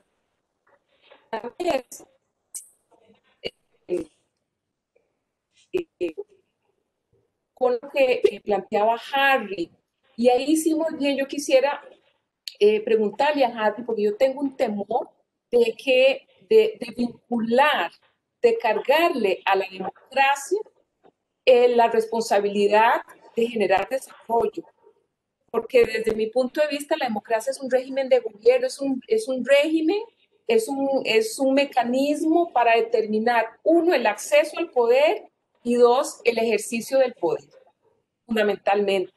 Para eso también tenemos que construir un Estado, no puede haber democracia sin Estado, pero a mí me preocuparía cargarle a la democracia con la responsabilidad de generar el desarrollo que le toca al Estado generar. Entonces, acceso al poder y control del ejercicio del poder no necesariamente es el mecanismo que nos va a generar el desarrollo. Quisiera como poder ahondar un poquito en esa ecuación. Y por último, me parece, como igual con las disculpas de que no tuvimos un panel balanceado, es un panel masculino, pero en el caso de la presentación de Iván, me gustaría señalar con una línea también de análisis del tema de la fiscalidad, es absolutamente fundamental, que va también de la línea con el planteamiento de Otón Solís, pero también si todo el tema de la inequidad nosotros pudiéramos escoger un aspecto que podemos trabajar desde lo regional, creo yo que el tema de la participación en la vida de la mujer, en la vida económica de nuestras sociedades, y el tema del cuido, ¿verdad? La economía del cuido, también este es un tema que ha estado bastante ausente, me parece, de la agenda regional y que podría contribuir de una manera muy refrescante y muy positiva en este momento para actualizar la agenda del diálogo centroamericano. Solo pongo el ejemplo de Costa Rica, ahorita no recuerdo muy bien los indicadores exactos, pero siendo que en Costa Rica el acceso que tiene la mujer a la educación es incluso superior al de los hombres, cuando vamos al tema de la participación en el mercado laboral se reduce mucho menos de 50%. Y ese incluso es uno de los temas que nos resaltan los organismos multilaterales sobre la problemática que hay en nuestra economía para garantizar la participación de las mujeres en la vida. Muchas gracias. Y felicitaciones a los 4 expositores. Pues muchas gracias, Elaine. Vamos a probar con Ronald de nuevo, a ver si hay suerte ahora. ¿Te activamos el micrófono? Gracias, Pedro. Muy bien, se oye muy bien. Vamos a ver si con video seguimos funcionando. Tal vez, y un tema que a mí me gustaría resaltar, y creo que Harry lo tocó, es el rol de la información. Y Harry hablaba de los medios de comunicación, pero me parece que hablando tal vez de los medios de comunicación formales, y hemos visto como durante los últimos 10 años, la comunicación informal, tanto la que es verdadera como la que no es tan verdadera, juega un rol importante en la democracia, ¿verdad? Y muchas veces vemos discusiones basadas en mitos y no en hechos. Entonces, inclusive mediciones como decía don Otón Solís de la eficiencia del Estado pueden basarse en percepciones y en dimes y diretes y no en información real. Entonces, ¿cómo se deben adaptar o cómo deberíamos de repensar también nuestra institucionalidad política y nuestra institucionalidad estatal, teniendo en cuenta estos riesgos adicionales que nos trae este tipo de desinformaciones que la hemos visto no solo en Centroamérica, sino también en los países desarrollados? si además buena parte de perder la creencia en esta información falsa depende de los niveles educativos y nosotros tenemos un rezago mucho mayor. Entonces, ¿cómo deberíamos de blindar nuestra democracia y nuestro sistema institucional ante estos ruidos que se generan mediante esas informaciones, pues no necesariamente están presentes? Gracias. Muy bien, muchas gracias. Lo hemos oído muy bien. Bueno, pues ahora tenemos todavía unos minutos, así que voy a dar la palabra a los tres ponentes en el mismo orden quizás que hemos hecho antes, ¿no? Primero Otón Solís, después, ya no me acuerdo quién ha sido, Harry Brown y después Iván Morales, no solamente para responder a lo que nos han planteado, sino también para reaccionar a cualquier argumento que hayan oído y un poco para cerrar el debate. Adelante, entonces, Otón Solís. ¿Escuchan? Sí. Sí, muy bien. No, gracias. Reitero el agradecimiento por la invitación y gracias por el aprendizaje de los otros panelistas y de las preguntas. Yo creo, don Pedro, que usted plantea una agenda importantísima y no la he escuchado yo. De su pregunta sobre los diferentes elaboraciones de la OECD y los diferentes compromisos sobre temas relacionados con el funcionamiento del Estado, con la incorporación de Costa Rica, usted dice qué se puede hacer. A mí me parece, Pedro, que es una gran idea decirle al SICA para qué esperar a entrar a un proceso de membresía. Nuestro proceso lo comenzó doña Laura Chinchilla, creo que en el 2012. ¿Para qué esperar a un proceso de esos para implementar cambios, reformas legales, institucionales de todo tipo que han probado ser importantes en los países viejos de la OECD y que yo espero en Costa Rica también nos ayuden a avanzar en esa dirección? Así que más bien, Pedro, interesante su punto, tema del SICA, el BESIE, yo podré ver también qué podemos hacer, porque si son buenos, no hay que esperar a ser miembros o aspirar a membresía para ponerlos en práctica. ¿Cómo va Costa Rica, dice usted? La parte legal, que es la parte, a pesar de nuestras dificultades en el Congreso, es la parte más fácil, está hecha. Ahora lo que falta es la implementación. Algunas medidas son de implementación fácil, otras más complejas. Yo creo que hay un consenso nacional, ahí no hay pelea partidaria ni ideológica en relación con la necesidad de consolidarnos como miembros plenos cumpliendo con esos pasos. No, nada más quiero decir, a mí me parece muy importante realmente el foro, lo que se ha discutido, y yo quisiera enfatizar en lo que es una de mi obsesión en general, este tema del funcionamiento del Estado, porque las consultorías, las propuestas, lo que se firma en un convenio de ajuste estructural con el Banco Mundial, con el Fondo, lo que nosotros decimos a veces recetariamente es el qué hacer. Y eso es muy importante. Digamos, es importante ir a Sevilla porque allá está la mujer de mi vida. Bueno, saber que quiero ir a Sevilla y que está ahí es importante. Pero, o sea, no es que saber qué hacer, lo que tenemos que hacer no sea importante. Requiere estudio, análisis, estudiar hechos, casos exitosos, casos fracasados y decir, por aquí está el cóctel que le sirve a mi país. Pero decidir cómo voy a Sevilla es muy importante, porque es muy diferente ir a nado, que ir en barco, que ir en un avión de hélice, que ir en un Concorde, como ya no hay Concordes volando.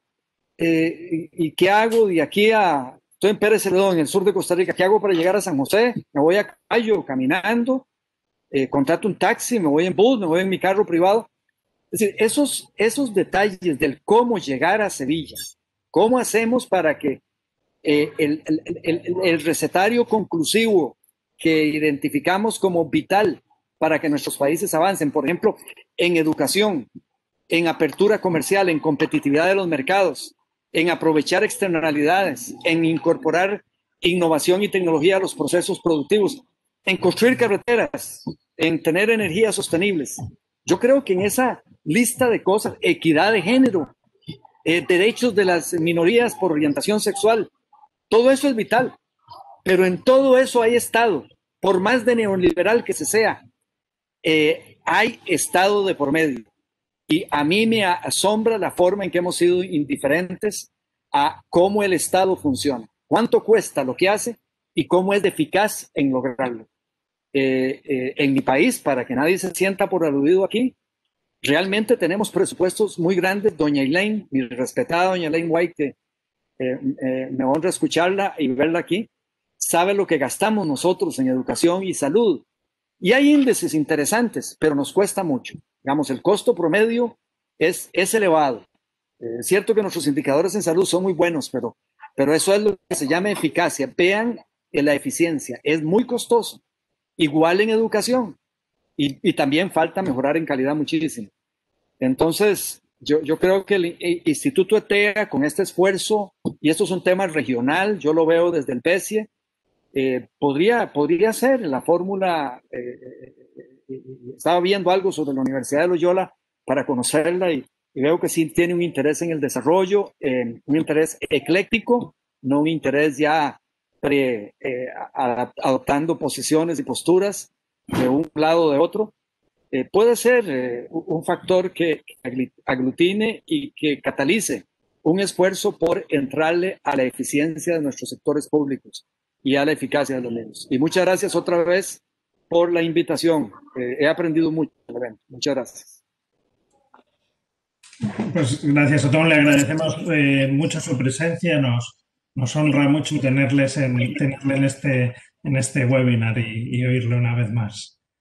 Muchas gracias. Paso la palabra ahora a Harry. Adelante. Bien, voy a ser breve, telegráfico, porque estamos sobre el tiempo y quiero agradecer la pregunta que hizo Elaine White, porque me ayuda. El riesgo de plantear este tipo de cosas en 10 minutos es que uno no logra hacerlo suficientemente bien.